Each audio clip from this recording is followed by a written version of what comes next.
Hey, health junkies! It's time for the Health Fix. Join your host, Dr. Janine Krause, as she gives you a dose of what you need to know and do right now to take control of your health from the inside out, to rebel against aging, look damn good, fight stress, and laugh every day. Hey, health junkies! Today I'm interviewing Sue Hitzman, exercise physiologist, manual therapist, founding member of the Fascia Research Society, creator and author of the New York Times bestseller Melt Method, and author of the newly released book Melt Performance. Too many of us are stressed out and putting our bodies through repetitive movements that are causing us pain and setting us up for even more chronic pain. It's time to rewire your movement patterns by connecting you to your fascia, the tissue wrapping that senses where you are in space, holds onto your stress, controls joint stability, and when the nerves in it are signaling properly, it makes you stronger. With her experience as a personal trainer, fitness instructor, and competitive cyclist, Sue understands the athlete mentality of no pain, no gain. And through her own battle with pain, she created the Melt Method and now the Melt Performance to help desk jockeys, weekend warriors, and athletes alike rewire their movement patterns in 10 minutes a day to get out of pain and stay out of pain. Well, are you excited to talk to Sue? I sure am. Here's Sue. Hello there, health junkies. Welcome to another episode of The Health Fix. I'm your host, Dr. Janine Krause. Today's episode, we are talking about Melt Performance, Sue Hitzman's new book, and I can't wait to dive into this because I have been geeking out on this book for about the last 2 weeks. So, Sue, say hello to The Health Fix. Hi, everybody. All right, so let's talk about melt and melting and the whole concept of this, because I think for a lot of people who are jumping on the podcast today, I think the concept of myofascial energetic length technique, otherwise known as melt, is a different concept. Sue, tell us a little bit more about what is happening when we're melting our bodies. Well, melt in and of itself is a self-care technique to help people get out and stay out of chronic pain by using the connective tissue system, our fascial system, as a vehicle to transform our nervous system and our sensing and feeling self. So we use soft balls and soft rollers to explore our body in a way where touch and movement can facilitate transformation through, again, restoring the fluid components of fascia, of connective tissue. So one thing that you highlight that I really love a lot in your book, and what you just mentioned now, is soft balls and soft techniques, because I'm looking online and I've dabbled in the CrossFit world, and it seems that everywhere you look, you're looking at jam this lacrosse ball there and just crank it until you basically go numb, or you can't take the pain anymore, or take this gua sha tool and just rock the heck out of that fascia. Let's talk a little bit about how this soft technique is much more effective for the everyday person. Sure. Well, what you're describing is what is usually termed self-myofascial release. And the concept of that is to restore blood flow to muscle by manipulating the tissue. And if you go, just like how you say, you go on YouTube and you type in self-myofascial release, you're going to see a bunch of smart people telling you to iron yourself like a shirt, and when you find a lumpy area, you're going to land on it and dig it out like you'll win an award for inflicting pain on your body. And to some extent, maybe that is effective to, I don't know what you're doing, but I can say that the whole philosophy of this, no pain, no gain, is very much still a part of the fitness industry. And sadly, the dirty little secret of fitness is that the majority of fitness professionals have chronic injuries, chronic pain, chronic problems, and addressing it through these sort of very impactful methodologies. I don't know if that's really working for us, because it's kind of an epidemic in the fitness industry, all the injuries. So my understanding of connective tissue is it is a three-dimensional fluid-based architectural matrix under your skin. This continuous matter is the stability architecture of our form. And along with the collagen and the fluid components called interstitial fluids, this tissue creates a global continuum to stabilize, support, and protect every component of your body. It's what gives your skin its youthful appearance. It gives your muscles synergy. It gives your joints shock absorption. But it also gives every nerve, every blood vessel, and every cell in your body a stable environment to function efficiently in. And my philosophy with, especially when you're doing compression on the body, and what I can tell you about fascia is that if you press too deep, too fast into your body with any type of an object, whether it be somebody's elbow or a lacrosse ball or a foam roller, what we fail to realize is that in our superficial fascia, the stuff that everybody hates in fitness, because that's where all your fat is, that people want to suck out, and now that everybody's freezing their fat out of their body because we just don't like it. We don't like the appearance of its texture. There are billions of free nerve endings living in that layer, proprioceptors, mechanoreceptors, interoceptors, all of these sensory receptors informing the brain about what's going on both outside the form and within us. And if you compress too deep, too fast, the connective tissue is designed to pre-stress, to resist compression or tension so that you don't damage anything underneath. So most often, I feel when people are going too deep, too fast, you get a resistance in the body. You see people squinting their faces. You see the grimace on their face. You see them clenching muscles as they're ironing themselves like a shirt. And so, in fact, it hurts you more when you go at your body like that.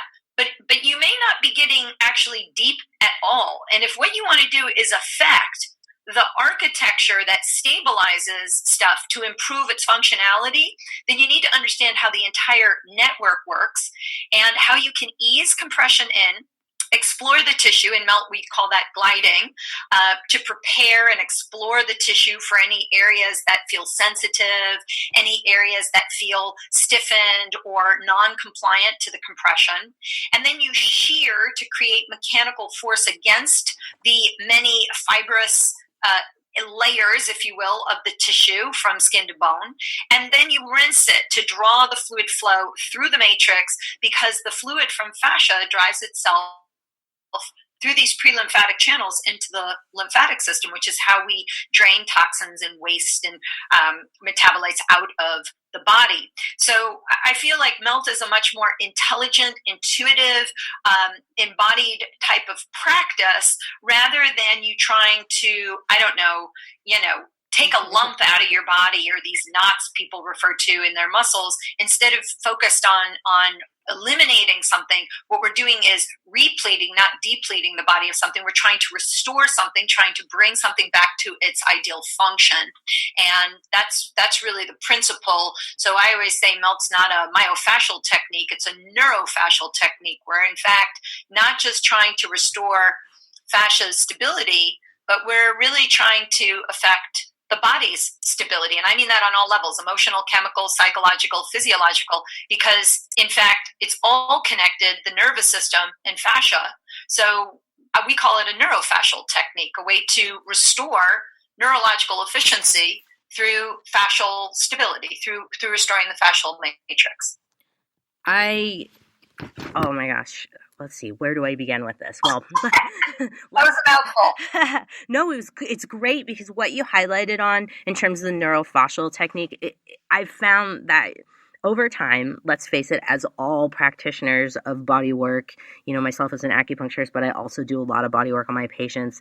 I do a lot of internal work as a naturopathic doctor. I'm always trying to find what works best, right? And we dabble in all different areas. And I came to find your techniques back in about 2004, 2005, while I was still at Bastyr in school. And I was like, oh, this is amazing. And then you see different things, and then you try all these different things out. And I've kind of come full circle in that if someone was even seeing me a year ago, I was still trying to use these more brutal techniques with gua sha and some of the lacrosse ball releases with folks. And I came full circle in that I'm like, this doesn't work. And something we talked about really briefly when we were talking in our intro was about the facial expressions. And you just mentioned like people are grimacing. They're making, these horrible faces like they're going through torture. I almost wonder if some of these facial expressions are indications of where they should be focusing on and some of the trauma that's in the body, because I see that a lot of people who work out on a regular basis, oftentimes, if you get to the nitty gritty of why they're working out so hard, there's usually some underlying trauma that they're trying to work out. So what I found is it's definitely counterintuitive to beat these bodies up even further when they're muscle bound and stiff already. It's almost like you're inflicting more trauma. And of course, that's not, I do not want to do that. I want to get rid of that. Mm-hmm. Yeah, you're saying so much here. I mean, there's so much, and you're so ahead of so many people's mindsets in your practice. I mean, you said a few things, right? You have a lot of tools in your toolbox, which is what every great practitioner does, right? I mean, I've got like 80 different certifications and so many things. You just compile and amass information and then try to assimilate it into your practice. So that's one thing. To me, it's not that I think Gua Sha and some of these practices are actually very effective. It's more who's using it, and if somebody's self-applying it, or you have a skilled practitioner. And I think that's a big thing. There's such a huge gap between self-care and exceptional practitioners. There's a lot of mediocre practitioners, quite frankly, and there's a lot of mediocre self-care as well. So it's not that Gua Sha or heavy compression force, Rolfing, my gosh, I've had just, incredible life-changing experiences doing those types of things. Graston technique, Gua Sha, like with somebody who has massive scar tissue built up. But the thing about a practitioner who's using that is that I've been taught what we call the indirect before direct approach. So you would work away from the area of damage and then work toward that rather than going right after it. And in self-care, I feel like we're a little masochistic sometimes about it. Like if our neck is hurting us, the very first thing we want to do, right, is jam a ball into our neck and annihilate the thing and make it stop hurting us. Stop hurting me. I need to annihilate this piece of my body. And I always say, those areas of our body that are screaming out for our help are the victims. And so if a kid was crying out for your help, you wouldn't walk up to him and punch him in the face. You would go find the problem. But in our bodies, we don't tend to take the time to really listen to what our bodies are trying to tell us.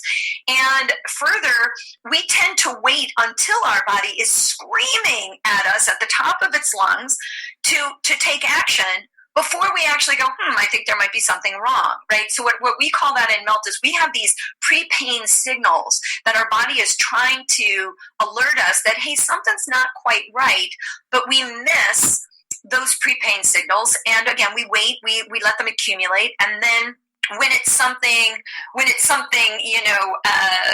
I don't know, so terrible, then we finally take action. And usually people don't go right to self-care. They go right to a doctor. They go outside of themselves to try to figure out the answer. They still don't go in, even when their body is saying, please come in here and save me. We actually do just the opposite. We go further away from ourselves to try to find somebody else to fix us. And you said it so well there, is that oftentimes, why is it, if you really get down to the nitty-gritty, why is it that we train so hard? Why is it that we work out the way that we do? Oftentimes, and I'm saying this in a very flat, matter-of-fact way, is that we don't like what we see in the mirror. We don't like ourselves. And so we want to change ourselves. We need to constantly be in a state of transformation to become something else. And so we're not living very presently. We tend to think about what we want to be in the future, and we're always striving for that thing in the future, but we're not really very present in the moment of why we're really doing things. And you're right, our facial expressions can communicate really very personal information, including subjective emotions, communicative intent, cognitive appraisal. I mean, our facial expressions are oftentimes manifested by what's going on inside of our bodies. And I think we we all know that, right? We can look at our friend, and just from their facial expression, you can be like, hey, is everything okay? And you're like, yeah, it's fine, it's fine, it's fine.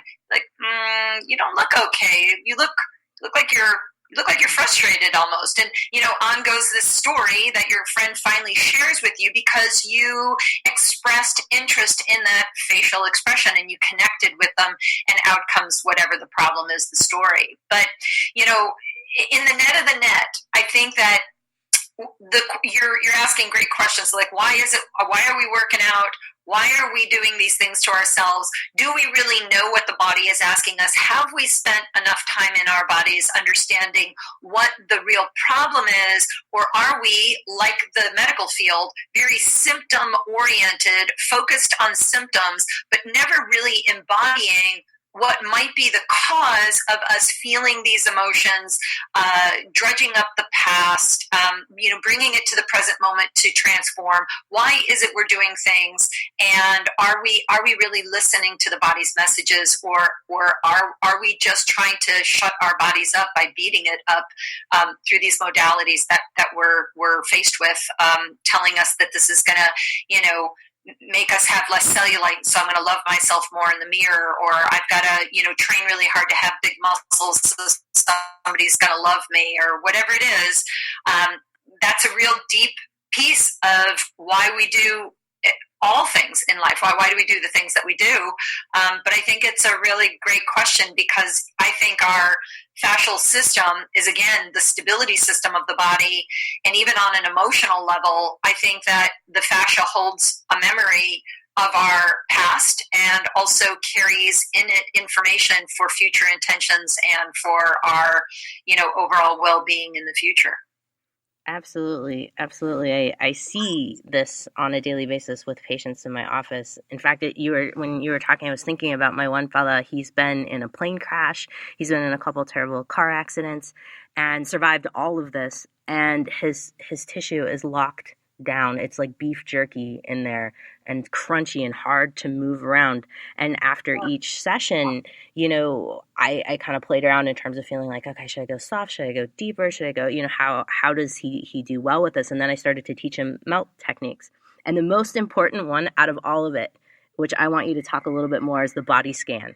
Because now he's like, okay, he's a pilot, right? So he's like, he's very regimented in terms of how he does things. And so he goes, every morning I sit down and I do my body scan. And he's like, and then I decide which movements I'm going to do. So tell the folks on the Health Fix a little bit about the body scan component of the MELT program and how you can utilize that to guide yourself in terms of what type of work should you do that day for your body. Sure. So, first, what you're talking about is what we call the 4 R's of MELT: reconnect, rebalance, rehydrate, and release. And the first R of MELT is reconnect. And what I always say is, what the reconnect techniques do is they allow you to go into your body and sense what you feel, rather than focusing on where you have pain problem or focusing on your pain. What we try to get people to do is scan their bodies for what I call stuck stress, or fascia that is resistant to resting. Areas where you feel tight, areas where you feel restriction, areas where you feel what I call the common imbalances. And the way I came up with that was, just putting my hands on clients. I have, put my hands on tens of thousands of people at this point over my career. And what I can tell you is, especially people who are suffering with some type of chronic pain, when I would lie them on the floor, I would explain what I call the 4 most common imbalances. And I said there's 4 that many people possess that are left unaddressed from day to day. And these are the ones that destabilize our core and compress our neck and low back unnecessarily. And the problem with that is that the free nerve endings that are around those regions, and of course the nerve roots coming out of the spine, are oftentimes so impacted through these common imbalances that it alters what I call the autopilot, the parts of our body that support, protect, and stabilize us involuntarily. And again, we don't know when our autopilot isn't functioning well until we actually have symptoms. So what the body scan gives people the opportunity to do is, if they're in pain, it gives an interruption in their brain's desire to call out a pain region, and instead draws the attention back into the body to sense what a person feels. And for those people that don't have pain, it's a great way to, again, reconnect into the body and scan the body for these common imbalances before they accumulate and cause pain. And that's really 90% of avoiding chronic issues, is going into our body and sensing what we feel before we just, assume that our body needs a thing that we're going to apply to it. And your client has said it just well, as I lie down on the floor and I scan my body and I let my body tell me what it needs today. And that's like mega. I mean, you've elevated this person's reconnection with their body so that they can actively participate in improving their autopilot's efficiency. And it's such a skill to have. And again, you can really avoid mishaps by just realizing that your body is actually giving you subtle signals. And once you learn what those subtle signals are, and that's what you learn in the MELT method, is what are pre-pain signals, what are the common imbalances, and then eliminate them. Eliminate those, and you reset your body to a more stable space and see how your body reacts and responds to that. And the beauty is that the body can restore balance, and it doesn't take so much to make that happen. You just have to know how. And that's, again, what you learn in the MELT method, is how to restore the body back to a place of centering, a place of balance and stability, and then move from that area and see what you get. And most people will feel a whole lot better pretty quickly. That's the nice thing about MELT, is that in a single session, you can transform yourself back to a more ideal state. And that, again, is like an interruption in your autonomic functions and can help the autopilot reacquire efficiency.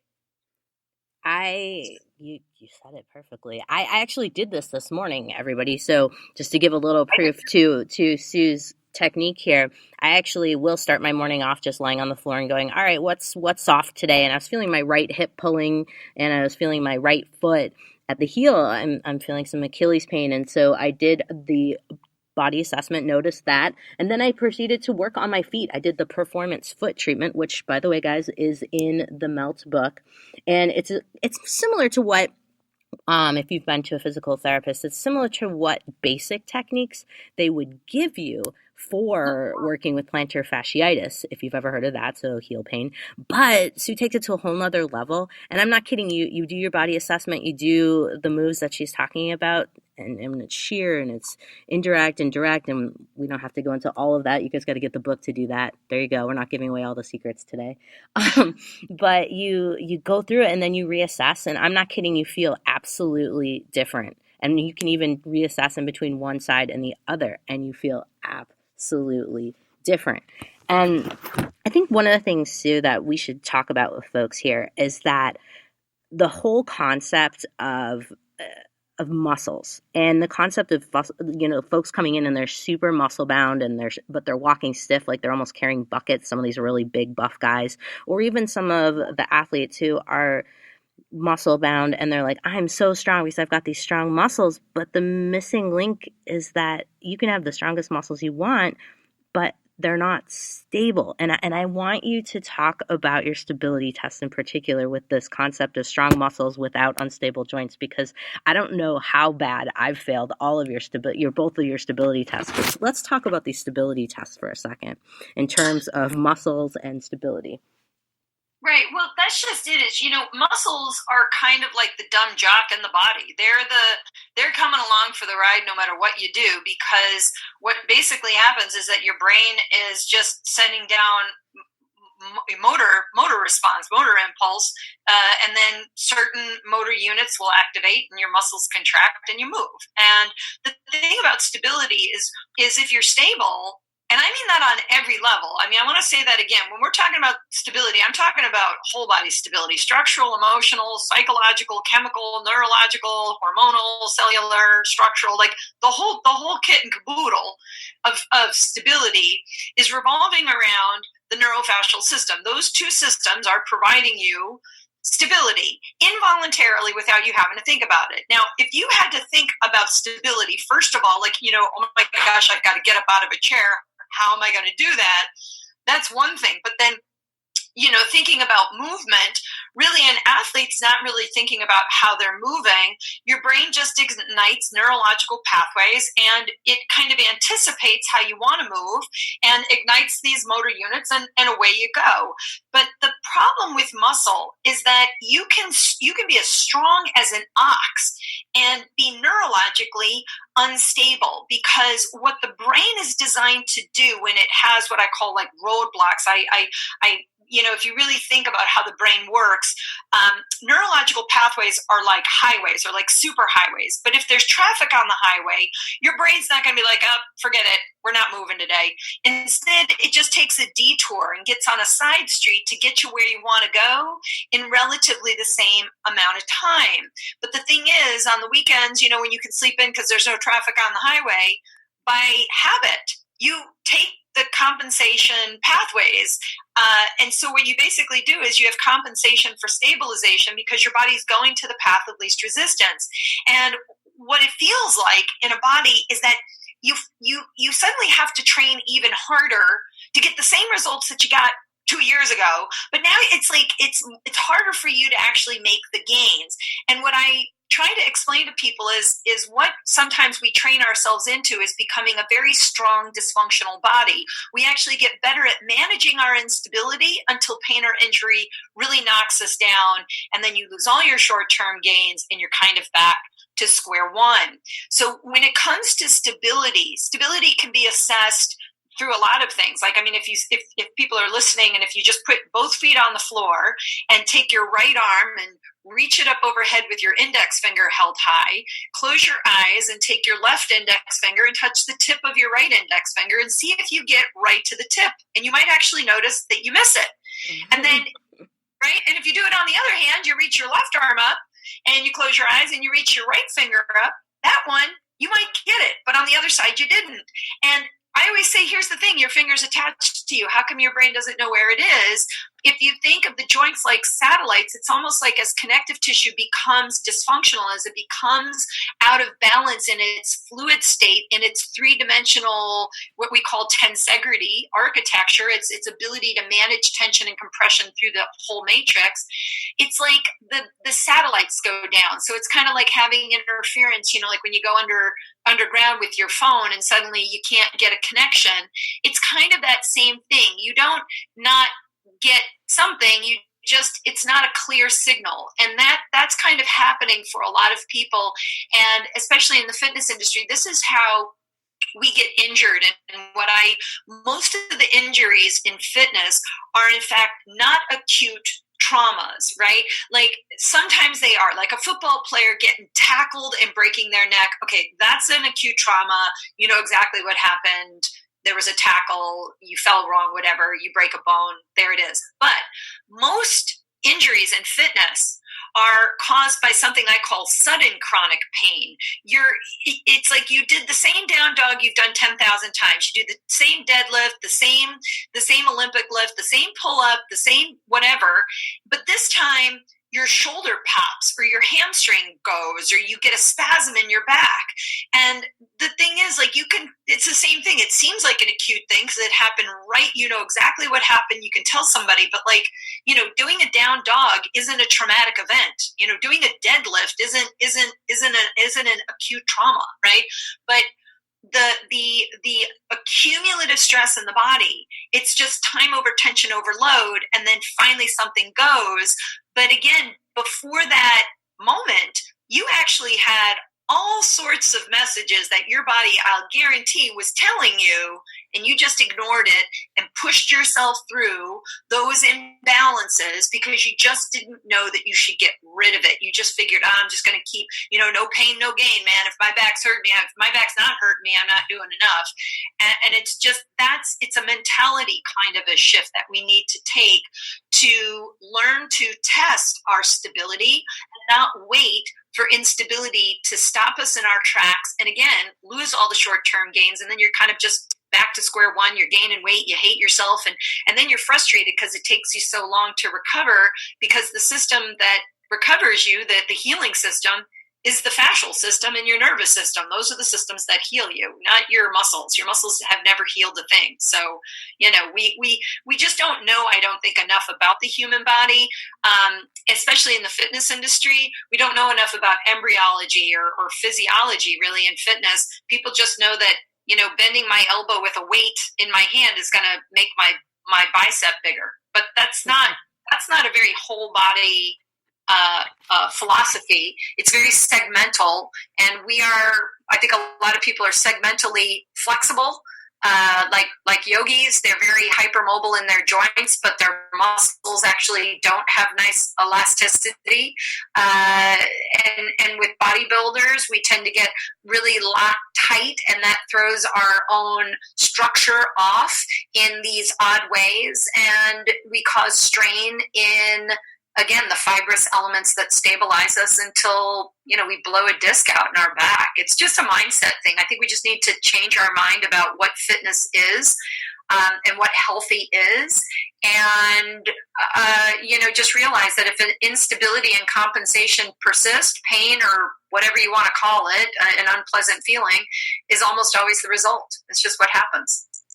Absolutely. I think you're on a very good point with the fitness industry, because I've dabbled in all areas of that, and it seems like, oh, you've got a little bit of pain, or if, like you said, if little pain, just push through. But if you have no pain, you're not doing it right, which is so crazy, because you're like, oh, I should have that 2-day afterburn, from all my squats. I should have trouble getting on and off the toilet. And you're like, oh my God, what? I mean, when I think back to what I went through with doing the different sports that I've been through, and going like in my head, oh, I'm supposed to hurt. Wait, what? Yeah. And then I'm thinking about, okay, how can I get stronger? How can I get faster?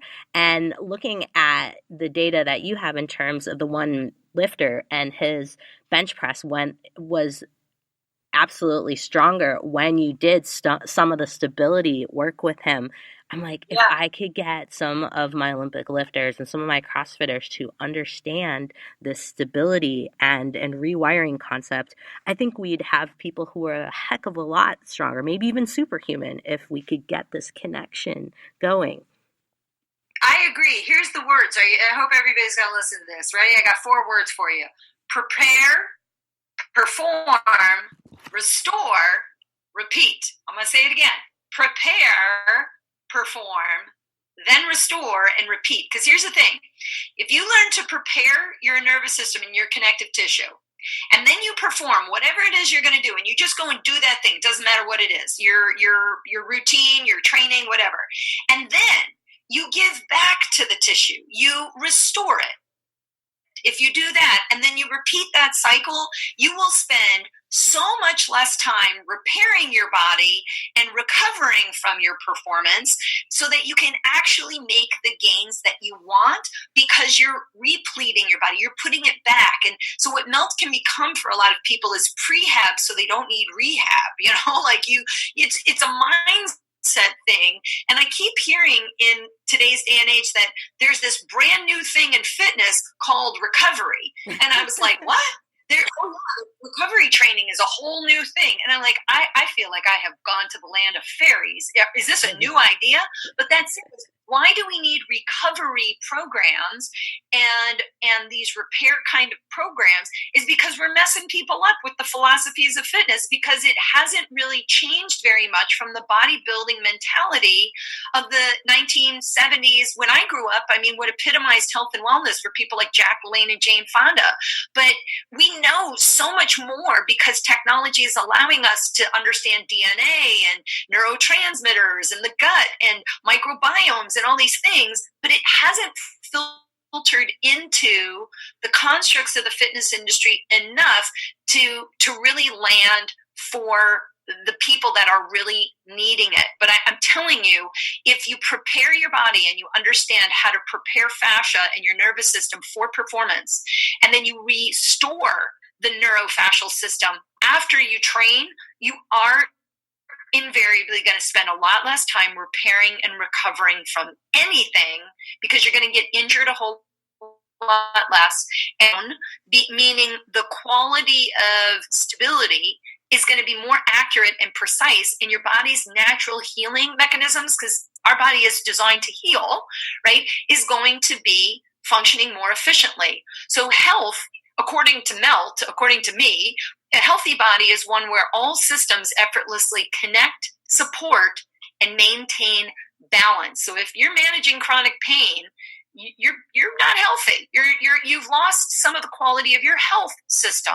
So if you want to lead an active, healthy, pain-free life, you have to understand what systems of the body provide stability. And look, I've never in my career, I've never heard of somebody getting a hamstring replacement, but I've certainly heard of people getting hip and knee replacements all the time. So MELT is very joint focused and not muscle focused. I don't really care about the muscles. The muscles, again, are going to come along for the ride. All movement is important. Movement is vital for muscle and motor control.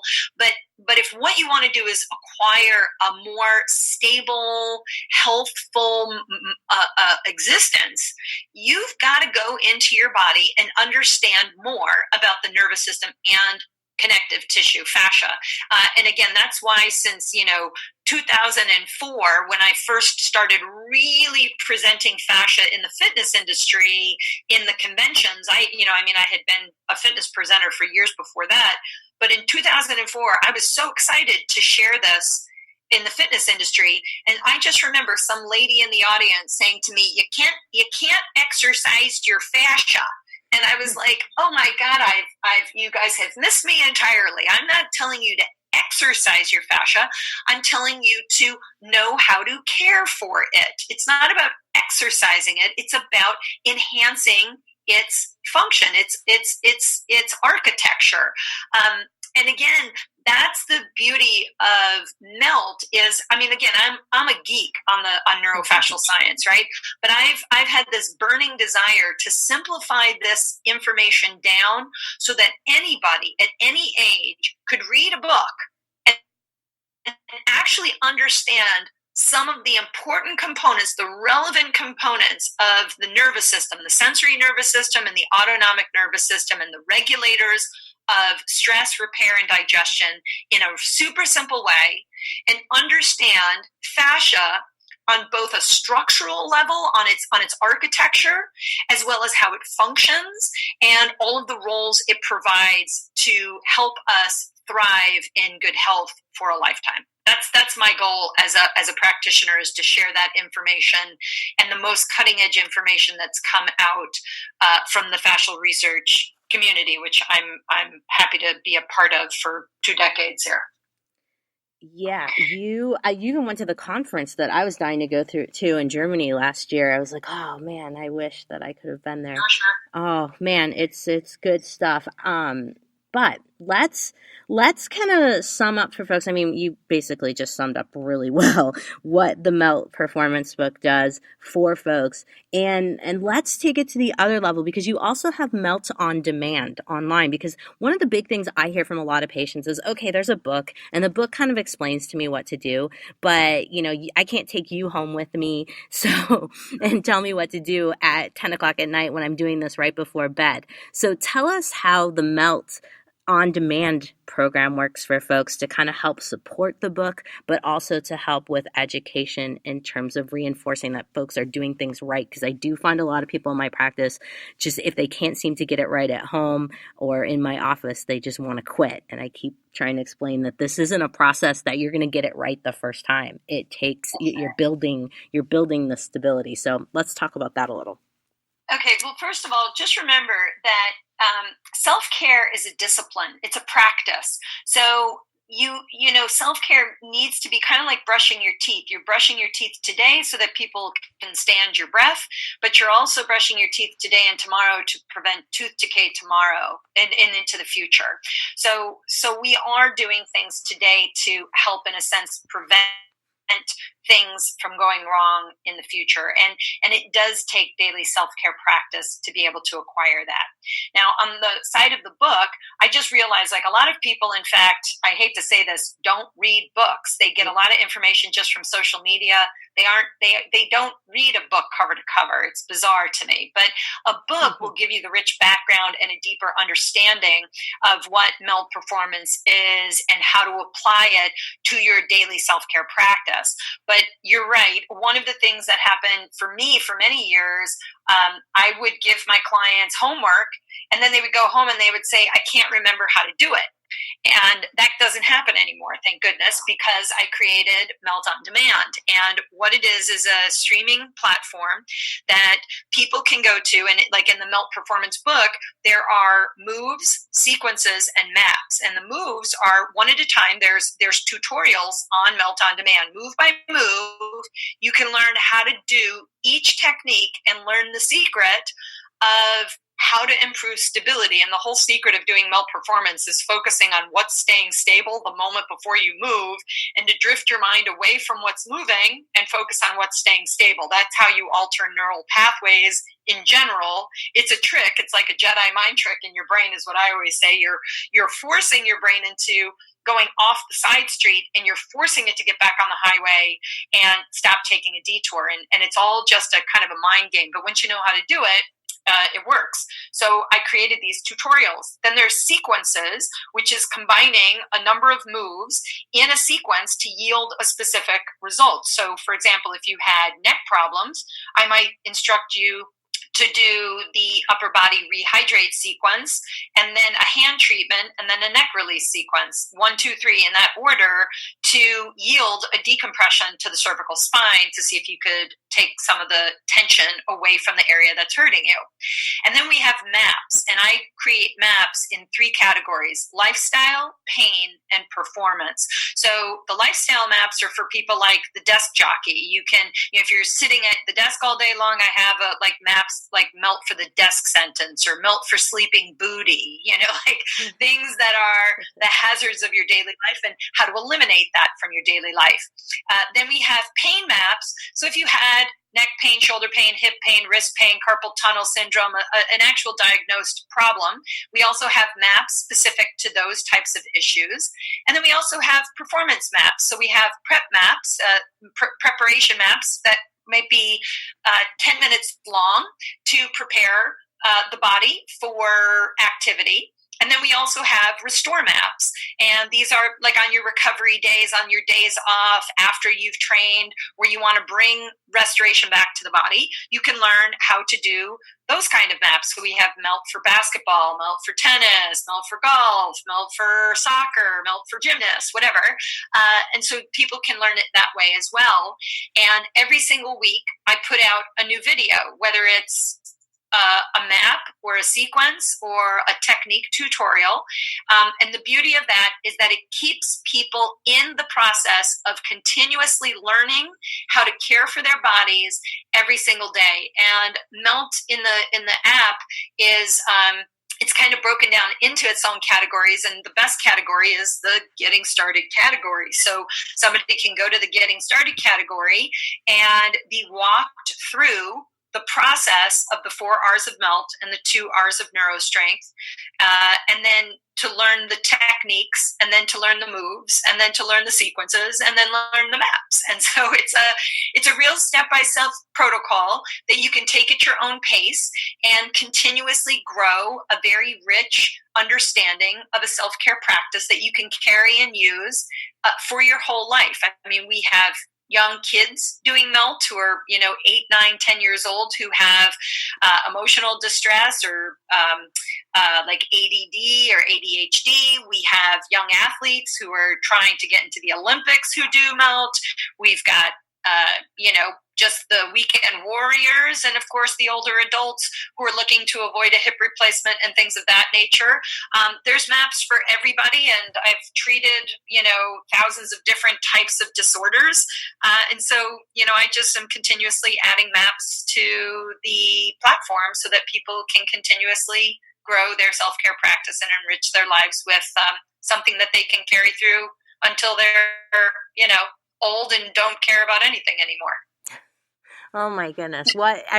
This is a comprehensive program for everybody. I love it. It's easy to do, folks. I have done it for a while now, and I have patients who are melters, as I refer to them as well. And I just think, oh, Sue, this is great. I really love this new book. The performance book's great because it's really highlighting on some of the key components that I was struggling with being able to explain to a lot of my athletes, in particular my weekend warriors who just won't take care of themselves. So thank you so much for creating this book and the on-demand program, because that's been extremely helpful to be able to go, okay, now just watch Sue do it, and she'll tell you all how to do it. Now, you are having some appearances here in the U.S., and some folks might be interested in finding you and going to one of your workshop events. Tell us a little bit about how they sign up, where they find out about that, and all that information. Absolutely. So we have both online training courses for the practitioners, and then live trainings that I do all over the world. Like this year, we still have like 14 events that are happening over this year. We've got thousands of instructors worldwide who also teach melt. So for people listening, maybe if you just want to go take a live class and experience melt, you can go to meltmethod.com, MELT method.com, and click on find, and you'll see the events and practitioners.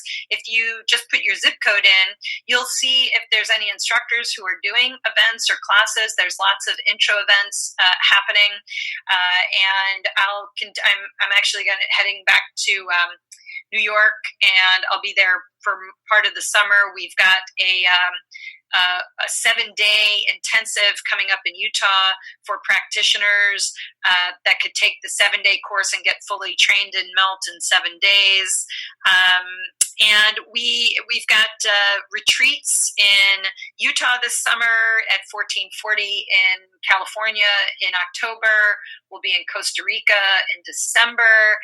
And I'm just constantly putting out information to share this message and the techniques with people. So whether you're a practitioner or just the general public wanting to engage in self-care or help clients expand their understanding, we've got everything, and you can find out everything on meltmethod.com. I'm also very vocal and always posting things on our Instagram feed under Melt Method, and of course Facebook on our Melt Method fan page as well. Wow. Okay. Well, if folks miss you, it's their own fault, that's for sure. And I really hope that you have enjoyed being on the podcast, and I hope that everyone has enjoyed gaining some information from Sue Hitzman. She is a wealth of knowledge, and I can't wait to see what you're going to come out with next. Oh my gosh, I'm sure I've got at least 2 more books in me. I've only just started. Oh, yes. I've got a lot to do. Well, thanks, Sue. I sincerely appreciate it. Thanks so much for having me on the show. I really appreciate it. Thank you. Wow, Sue is full of knowledge. I love her work, and she has helped me quite a bit to stay out of pain all these years, as I do love to play hard. Now, I've also integrated her work into my practice little bits at a time here with quite a few patients and seen great results. The key, though, to her work, just like she said, is you've got to spend 10 minutes a day doing the homework. Now, I know that sounds kind of a drag, but you know what? I've taken patients from after PT and after they plateaued in their athletic performance and made them even stronger, made them even more enhanced in terms of their athletic capabilities. So I highly recommend checking out her book, The Melt Performance. Now, in terms of neurostability, this is the connections in your fascial tissue and all the nerves that have to fire properly for you to adapt quickly to movements or unstable surfaces. I love this work that she's doing and added into the Melt Performance book, because this is the stuff that really gets you past the plateaus. It also helps you to prevent from falling or rolling your ankle or having little injuries around the way that can really cause some big things for you down the line. Now, of course, you will want to start with working on becoming pain-free first before you jump into the neurostability. But after you get into the neurostability work, the sky's the limit. Really, it is, and it's pretty impressive. Sue's work is just amazing, and it's not just for athletes. Really, everyone and anyone at any age, like she mentioned at the end of the podcast, it is for everybody. Anybody who wants to move better, feel better, live a long, pain-free life, the MELT method and the MELT performance books are for you. And definitely check out MELT on Demand because that's pretty amazing. I know a lot of people, I'll give them instructions on their homework and they get confused along the way, and that's where MELT Demand comes in. And she's got some great videos on there. You do not want to miss that. So I hope you guys enjoyed this podcast. This stuff is mind-blowing in terms of how just the wrapping that wraps your joints and your tissues can have so much effect on your overall strength and ability to be pain-free. Please don't ignore this stuff. Please dive into it a little bit and try it out. I highly recommend it. I've seen it do wonders for myself and for my patients in my practice. Alrighty, health junkies, you survived another episode of The Health Fix. If you missed anything on this podcast, you can head over to drjkrausend.com and you can get a hold of my show notes so that you can check out anything else that you want to know about Sue Hitzman and the MELT method and MELT performance. Have a great day, whatever you're doing. Hey everybody, Dr. Janine Kraus here. If you liked what you heard today, then head over to drjkrausend.com to find my free resources and information to know when I post something new that's juicy that you might want to check out. Plus, head over to where you get your podcasts and like, subscribe, and write a review to help get the word out about me and help others at the same time to find me. It really does help, and I really appreciate all of your reviews.